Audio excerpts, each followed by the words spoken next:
Hey guys, it's Miss Moylan.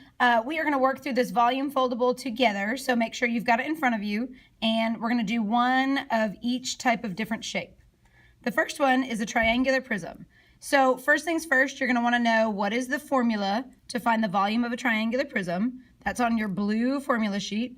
V equals BH, so area of the base times the height. So first you have to know what shape is the base. So we come over and we look at our base. Our base on a triangular prism is always going to be a triangle.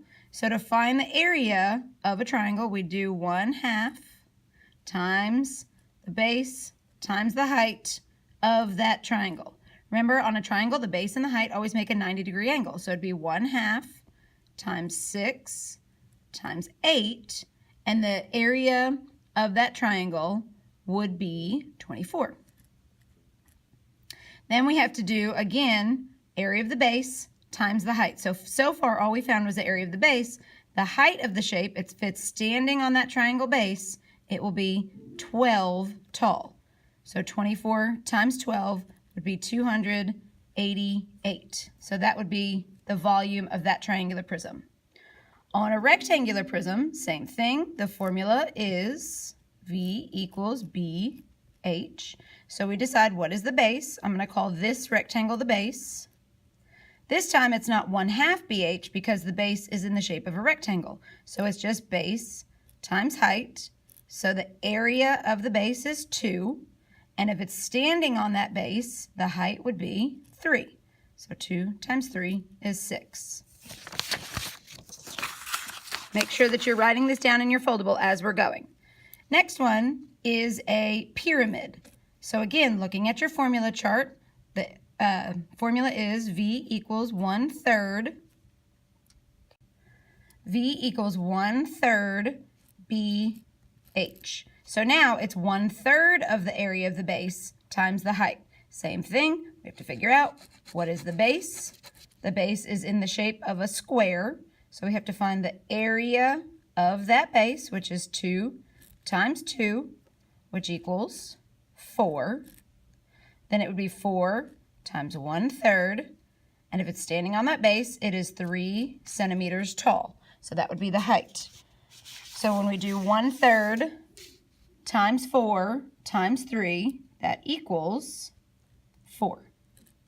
Flipping to the inside, we've got a cone. Same formula as a pyramid. All the things that come to a point have the same formula. So V equals 1/3 BH.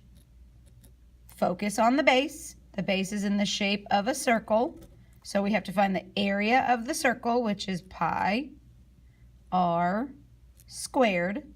And in this case, the radius is 3. So pi times 3 squared, which will give us, let me flip my little page here, which will give us an area of, oh, I didn't write that down. That's all right.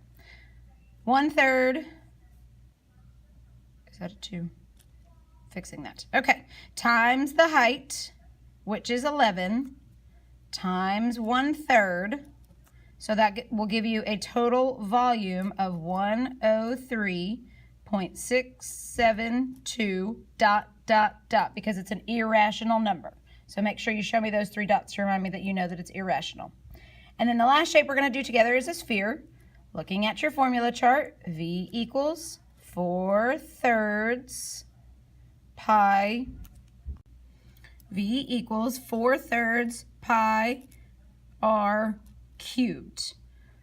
So this time there is no base because it's a sphere, so we don't have to focus on the base. We just use this formula. So 4/3 times pi times the radius, which again is half the distance. So this one shows the radius is 5 inches to the power of 3.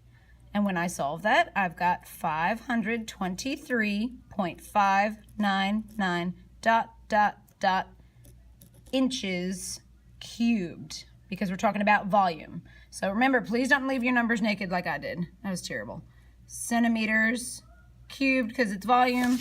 Going back to the front, these would be centimeters cubed, and then centimeters cubed, And then the first one didn't actually have any units, so 288 units cubed. All right, the rest of this you are doing on your own.